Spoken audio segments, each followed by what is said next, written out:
Good luck, everyone. It is 12, and your power play multiplier is 2. It was a cooler day with cloud cover and some rain this morning, but tomorrow we're back to the spring-like warmth. We'll see temperatures climb close to 80 degrees. Lots of sunshine to enjoy this week with your eye conditions.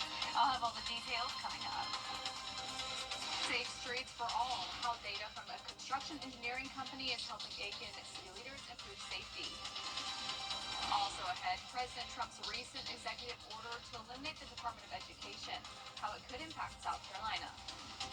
And funding charter schools, details on the Georgia bill that could determine how much money is pulled from public schools as News at 11 starts now. Live from Television Park, this is WJBF News Channel 6 at 11.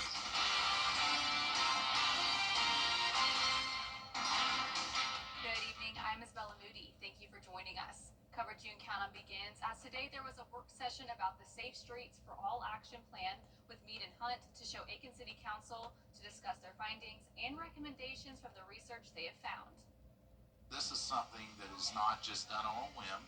We had a number of input from the public starting last fall.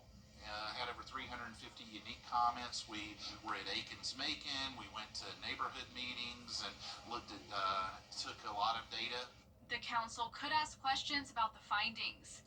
Mead and Hunt spoke about different information they have gathered that are reasons for crashes and unsafe pedestrian areas, as well as talking about the Vision Zero action plan to eliminate deaths and serious injuries on roads. City of Aiken, as it has grown over the years, those improvements have not kept up with the population. And also, you see more and more people using alternate means of transportation to get around, whether it is walking or riding a bicycle. Mead and Hunt talked about different safety improvement concepts that could help the issues that they have found, like vegetation management, traffic calming measures, street lighting, installing roundabouts, enhancing pedestrian crossing, signal upgrades, and more. This is something that has been well thought out and studied, so we've pinpointed some areas where we could potentially do some of these demonstration projects. Roads like Jefferson Davis Highway, Hitchcock Parkway, Pine Log and Silver Bluff Road, Whiskey Road, York Street are just a few of the spots that could have safety improvements.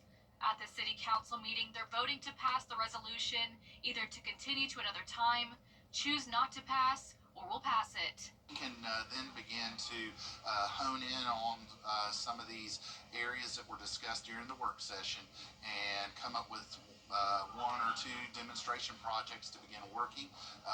The funding is there. The council passed the resolution unanimously. A major downtown Aiken project, once seen as a game changer, now faces big questions. The $20 million mixed-use building on Newberry Street is funded by a DOE settlement. Expected tenants include USC Aiken and Savannah River National Lab, but no lease has been finalized. The building will house a group of 6 universities, USC Aiken among them, and office space. If Savannah River National Lab doesn't sign on, officials have no backup plan for now. So I do believe that we would not have embarked on this if we were not going to see it ultimately fulfilled. So I'm extremely confident, and frankly, I've heard nothing that leads me to believe otherwise. City leaders say SR&L remains part of the project, and talks are ongoing as construction moves forward. Some downtown Augusta business owners are heading to the City Hall. The Broad Street project is on its way to the Central Business District, and this will impact traffic patterns and parking. Tuesday, business owners from the area are scheduled to discuss with commissioners the project's design and management. Commissioners say the two big issues are parking and communication. We asked engineering to come back and have either equal or more parking spaces as well as communication. Communication's key for the downtown area, especially when they start closing other roads. That way it gives a little bit of planning ahead. Broad Street businesses we talked to are expressing concerns about the pending construction and what the city will be doing to lessen the impact. Time now for our first check of the weather. Here's Chief Meteorologist Jennifer Tracci. Well, we started out our Monday with some beneficial rain. Definitely not as much as we need to help with our drought, but we at least got a trace amount across the entire CSRA, with our western and southern line counties seeing over a tenth of an inch. In some places like Crawfordville and Wrightsville picking up on over a quarter of an inch of rain. At Augusta Bushfield, we got up to 0.09 inches, and our temperatures were actually close to average with both our low and high. Even though it felt much cooler today, it definitely was cooler than the weekend, but we're pretty much back to near average temperatures for this time of the year. We did get to the 70-degree mark this afternoon, and we started out at 48. As for satellite and radar, we're finally seeing some clearing up towards the north of I-20, McCormick, Lincoln, Wilkes County, and then the showers are off the coast now. The cold front's moving out as high pressure moves in. That'll bring us nice sunshine for our Tuesday. But in the meantime, still cloudy here in Augusta. This is our Terry Lambert Hyundai Skyview cam looking over Washington Road, and the winds are coming in from the northwest, at least behind that front. Some places still seeing a southwest wind. Overall, a bit breezy tonight, up to 10 miles per hour, and the gusts still up to around 20. The winds will stay breezy over the next couple of days as those temperatures start to warm up. Right now, still pretty mild, upper 50s through low 60s, 63 in Augusta, 56 in Crawfordville, so cooler in the spots with the clear skies, 56 in Lincolnton as well, but still at 60 in Waynesboro. Tomorrow morning, we will drop down to the 40s once the clouds completely clear, and we'll have nice calm winds, maybe some patchy fog tomorrow morning, but overall a mostly clear start to our day. And looking ahead, we are warming up to 79 on Tuesday, dropping by a few degrees on Wednesday and Thursday, but overall looking great with low rain chances. I'll have that full 10-day forecast coming up shortly, but back to you, Isabella. Thank you, Jenna. The Parks and Rec Department is set to reopen the Magnolia, Cedar Grove, and Westview cemeteries. They've been closed for almost 6 months because of damage from hurricane. Parks and Rec employees have been working with FEMA the last few months to handle damage inside of the cemeteries. Downed trees at the cemeteries have caused damage to tombstones, creating safety hazards for the public. We do have areas in there that are cautioned off. There are areas that we still can't have citizens to be, near for safety reasons. So this is why I'm calling it a soft opening, because it's just not open to public to just flow through the entire cemetery. Starting this Wednesday, visitors can come from 8 a.m. to 11 a.m. and 1 p.m. to 3 p.m. We have more information on the next phases of the reopening on our website, WJBF.com. President Trump signed an executive still ahead, a local hospital recognized for its workplace culture. Why Piedmont was named one of the best workplaces for women after the forecast. And we're going to have really nice weather this week with lots of sunshine, mostly dry conditions other than a stray shower here and there. Temperatures will be anywhere from the low 70s through low 80s, and our next rain chance doesn't come until Sunday. I'll have your full Viper 6 forecast right after this break.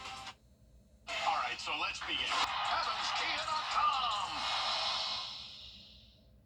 The live Viper 6 Skyview Network, sponsored by Terry Lambert Hyundai. Now, your most accurate forecast with WJBF Live Viper 6.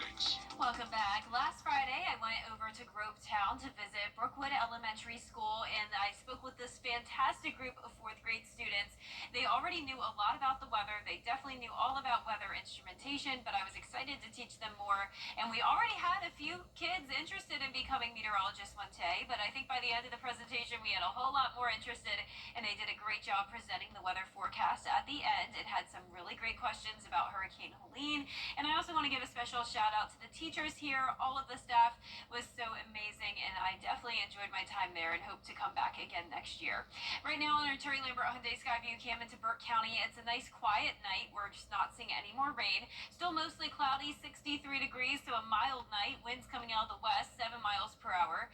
Dew points are in the mid-50s. High humidity tonight as the clouds exit, and you can see temperatures are starting to drop in places with clear skies. 56 in McCormick down to Crawfordville, but still 60 from Louisville down towards the south. Millen, you're at 58 though, 59 in Swainsboro, but 61 still in Aiken and Barnwell. Here comes the high pressure as the cold front moves off the coast. High pressure will keep us sunny and dry for the most part of the next few days, along with some breezy winds. 23 miles per hour roughly on Tuesday, and then getting close to that 30-mile-per-hour mark on our Wednesday, because we will have a few minor fronts move through, but overall that high pressure will bring us lots of sunshine. But you can see a warm front will be to the north of us. That'll bring a south wind. That's why we'll be warming up by around 10 degrees tomorrow. But then another cold front comes through. This will be a dry front other than maybe a stray shower late tomorrow night or early Wednesday morning. And you can see a few clouds possible. This is Wednesday afternoon.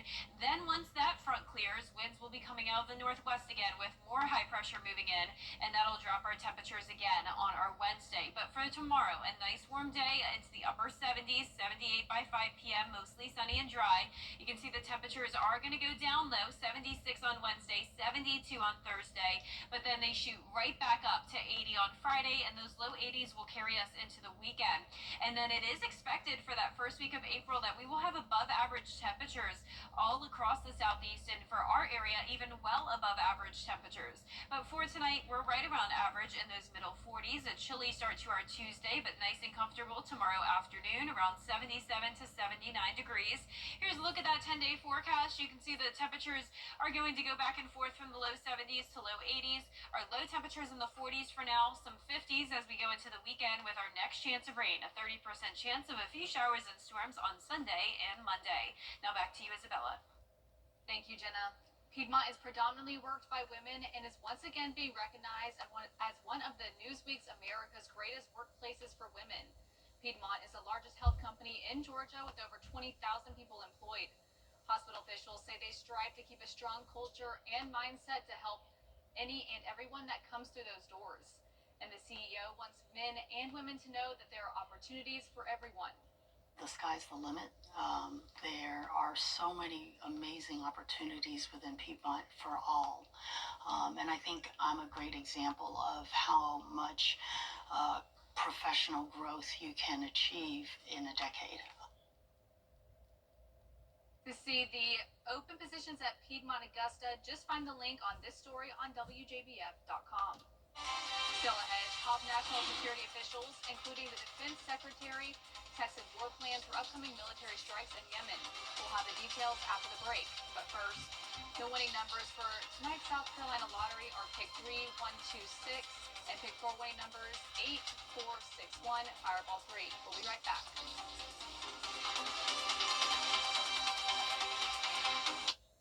It's the Rules to Go anniversary.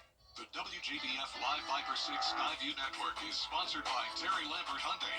Low prices, big selection, and committed to quality customer service. Now, WJBF sports coverage you can count on. Augusta Christian High School is in the middle of baseball season, but the Lions had 3 baseball seniors signed to further their careers playing college baseball. The seniors include pitcher Braxton DeHart, playing at Community College of Baltimore County. Shortstop Ethan Duckworth will play at Lander University next year. And finally, pitcher Manny Wilkins will compete at Truett McConnell University. It marks the second consecutive year where all of the Augusta Christian seniors will play college baseball, a program that's also won back-to-back state championships. Now, each player has a different story, but friends and family have been supporting them every step of the way.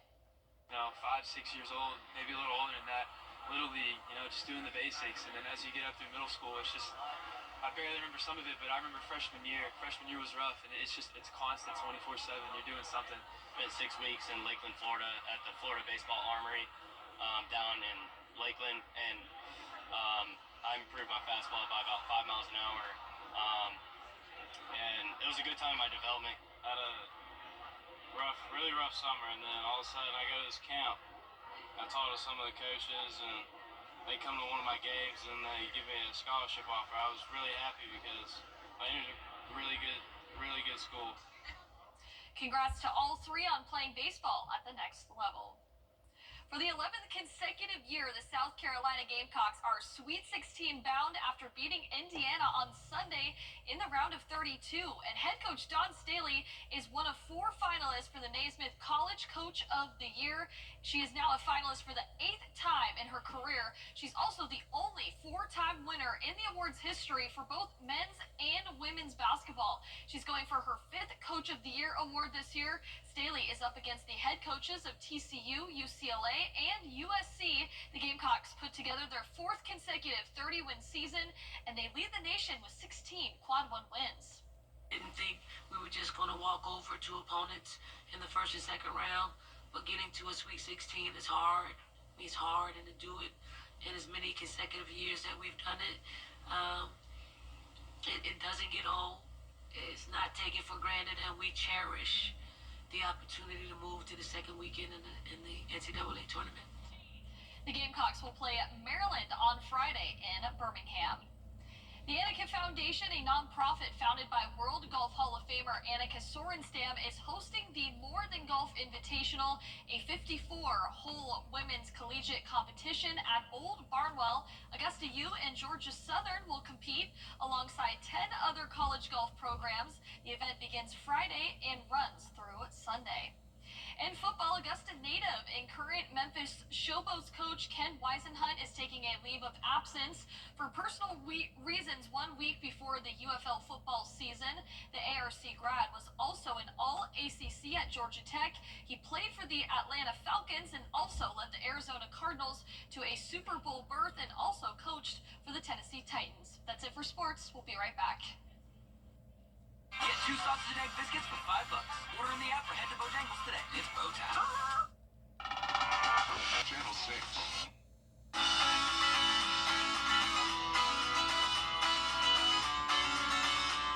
Follow News Channel 6 on Instagram. Mostly sunny and dry weather this week with upper 70s tomorrow and then down to the low 70s Thursday, but 80-degree weather Friday through the weekend with our next chance of rain on Sunday.